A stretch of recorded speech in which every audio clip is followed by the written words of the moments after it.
Everyone, welcome to आसान ज्ञान। आज मैं प्रथम सत्र सीबीएसई 10वीं की परीक्षा में समायोजित पाठ राम लक्ष्मण परशुराम संवाद की व्याख्या बताने जा रहा हूं। यह प्रथम सत्र का एक प्रमुख पाठ है और इससे निश्चित रूप से प्रश्न पूछे जाएंगे। सबसे पहले मैं इसकी व्याख्या बतला रहा हूं, तत्पश्चात मैं काव्य सौंदर्य पर प्रकाश डालूंगा। नाथ संबुधनु भंजनिहारा, होहि केहु एक दास तुम्हारा। यह उस समय का प्रसंग है जब भगवान राम और लक्ष्मण माता सीता के स्वयंवर में गए होते हैं और उस समय राजा जनक ने यह शर्त रखी थी कि जो भी इस शिव जी के धनुष को तोड़ देगा उसी से उनकी पुत्री सीता का विवाह होगा। और भगवान राम ने यह धनुष तोड़ दिया और माता सीता से उनकी शादी होने वाली थी। तो उस सभा में परशुराम जी उपस्थित होते हैं और परशुराम जी के गुरु थे भगवान भोलेनाथ, इसलिए परशुराम जी को ऐसा लगा कि उनके गुरु का अपमान होता है। तो आकर के सभा में वो नाराज होते हैं और जब नाराज होते हैं तो भगवान राम कहते हैं कि नाथ शंभुधनु भंजनिहारा। भंजनिहारा मतलब तोड़ने वाला, शंभुधनु मतलब शिव का धनुष। हे नाथ, हे मुनिवर, भगवान शिव के धनुष को तोड़ने वाला कोई ही केहू एक दास तुम्हारा। आपका कोई एक दास ही होगा, आपका कोई एक सेवक ही होगा। आये सुकाह कही किन मोही। मोही मतलब मुझसे, आपकी क्या आज्ञा है, आप मुझसे क्यों नहीं कहते। सुन रिसाई बोले मुनि को ही। यह सुन करके, रिसाई मतलब क्रोधित होकर के, मुनिवर बोलते हैं। कौन मुनि बोलते हैं? परशुराम मुनि बोलते हैं। सेवक सो जो करे सेवकाई। सेवकाई मतलब सेवक का काम, अर्थात सेवक का काम है कि वो सेवा करे। अरिकरणी, अरिकरणी का तात्पर्य होता है शत्रुता। शत्रुता का काम करके तो करी करिए लड़ाई, तो लड़ाई मोल ली जाती है। सुनहु राम जय शिवधन तोड़ा। हे राम सुनो, जिसने भी भगवान शिव के धनुष को तोड़ा है, सहस बाहु सम सोरिपु मोरा, वह सहस्रा बाहों के समान मेरा शत्रु है। सो बिलगाई बिहाई समासा। बिलग मतलब अलग हो जाना और बिहाई मतलब छोड़ करके। वह इस राज समाज को छोड़कर अलग हो जाए। न तो मारे जही सब राजा, नहीं तो सारे राजा मार दिए जाएंगे। सुनी मुनि बचन लखन मुस्काने। ऐसी बातें सुनकर के लक्ष्मण जी मुस्कुराने लगते हैं और बोले परसु धरहि अवमाने, और परशुराम जी के प्रति अपमान पूर्ण वचनों को कहने लगते हैं। क्या कहते हैं लक्ष्मण जी? बहु धनु ही तोरी लरिकाई। लरिकाई मतलब बचपन में, हमने बचपन में बहुत सारे धनुषों को तोड़ा है। कबहु न असिरिस की निगुसा। इरिस मतलब क्रोध। हे मुनिवर, आपने कभी भी इस प्रकार का क्रोध नहीं किया। ये धनु पर ममता के ही केतु। इस धनुष पर आपकी ममता प्रेम किस कारण से है? सुनि रिसाई कह भृगु कुल केतु। भृगु कुल के शिरोमणि परशुराम जी नाराज होकर के बोलते हैं, रे नृप बालक काल बस। ऐ राजपुत्र लक्ष्मण, इस समय तुम काल के बस में हो, बोलत तो न संभार, इसलिए तुम संभल कर बातें नहीं कर रहे हो। धनु ही सम त्रिपुरारि धनु। त्रिपुरार अर्थात भगवान शिव का नाम है।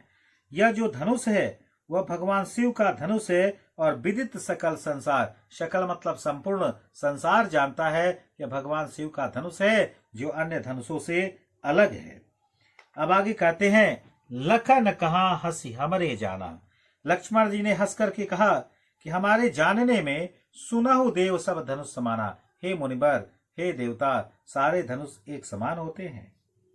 का क्षति लाभ। क्षति मतलब हानि, जून मतलब पुराना होता है। इस पुराने धनुष को तोड़ने से हानि क्या और लाभ ही क्या। देखा राम नयन के भोरे। भोरे मतलब धोखे में। हमारे भ्राता राम ने तो इसे धोखे में तोड़ दिया है। छुअत टूट रघुपति ने दसू। जब यह हमारे भ्राता राम के छूते ही टूट गया तो मुनि बिनु करिए कात कतरोसु। हे मुनिवर, तो आप बेकार का ही क्रोध कर रहे हैं। क्योंकि हमारे भ्राता राम के यह छूते ही टूट गया। बोले चितय परुष की ओरा। परशुराम जी अपना फरसा सीधा कर लेते ऐसी बातें सुनकर के। रे सठ, सठ मतलब दुष्ट होता है, सुने स्वभाव न मोरा। अय दुष्ट, तुमने मेरे स्वभाव के बारे में नहीं सुना। बालक बोली बदहु नहीं तोई। मैं बालक समझ करके तेरा वध नहीं कर रहा हूं, केवल मुनि जड़ जाने मोही। क्या तुम मुझे मूर्ख मुनि समझ रखे हो? बाल ब्रह्मचार्य कोई। अब परशुराम जी कहते हैं मैं बचपन से ब्रह्मचारी हूं। विश्व विदित अर्थात सारा संसार जानता है कि क्षत्रिय कुलद्रोही, कि मैं क्षत्रियों के कुल का संहारक हूं। भुजबल भूमि भूप विनिकिन्नी। हमने भुजाओं के दम पर राजाओं को पृथ्वी से अलग कर रखा है। और विपुल बार का अर्थ होता है अनेकों बार, और मैं दोनों मतलब ब्राह्मण होता है, और अनेकों बार मैं इस पृथ्वी को ब्राह्मणों को दान में दे दिया हूं। सहस बाहुभुज छेद निहारा। जो हमारा ये फरसा है राजपुत लक्ष्मण देखो। परशु बिलोक अर्थात मेरे फरसे की तरफ देखो। महीप कुमार मतलब हे राजपुत्र। सहस बाहुभुज छेद निहारा। इसने सहस्र बाहु जैसे महाबली के भुजाओं को काट डाला। मातु पिता ही जनी सोच बसा। है राजपुत्र लक्ष्मण, तुम अपने माता पिता को सोच में मत डालो। गर्भन के अर्भक दलन। ये हमारे फरसे की धार इतनी तेज है कि यह गर्भ में पल रहे बच्चे की भी हत्या कर डालता है। प्रस्तुत काव्यांश में हमने जो देखा, तो सबसे पहले हम इसके काव्य सौंदर्य की बात करते हैं। तो इसमें चौपाई छंद है, इसमें चौपाई छंद है। और चौपाई छंद की विशेषता होती है कि इसके प्रत्येक चरण में, इसके प्रत्येक चरण में 16 मात्राएं होती है,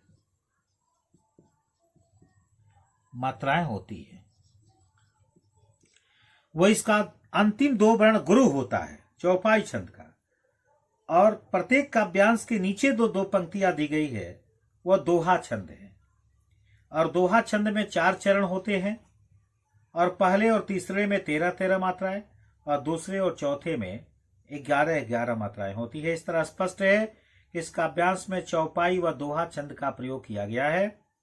और इस काव्यांश में कवि तुलसीदास ने अवधी भाषा का प्रयोग किया है। उन्होंने समस्त अपनी रचनाएं रामचरितमानस की लगभग अवधी भाषाएं में पूरी की थी, इसलिए इसमें अवधी भाषा का प्रयोग हुआ है। और यहां पर 3 पात्र प्रस्तुत हुए हैं। सबसे पहले भगवान राम, जो अपने भ्राता को भी डांटते हैं उनकी गलती पर, इसलिए उनके वचनों में शांत रस की अभिव्यक्ति हुई है। और परशुराम जी जो क्रोधी स्वभाव के हैं, उनके वचनों में रौद्र रस की अभिव्यक्ति हुई है। और लक्ष्मण के वचनों में हास्य रस की उत्पत्ति हुई है। हास्य रस की उत्पत्ति क्यों हुई है? क्योंकि व्यंग कसते हैं, और जहां भी व्यंग होता है वह मजाक उड़ता है, लोग हंसी उड़ाते हैं। अब इसकी शैली की बात करते हैं तो उत्तेजनात्मक शैली है। जहां भी परशुराम मुनि के वचन है उत्तेजित होकर के बोलते हैं, और लक्ष्मण जी के वचनों में व्यंग्यात्मक शैली विद्यमान है। और अलंकार का भी यहां पर अनूठा सौंदर्य प्रयोग हुआ है।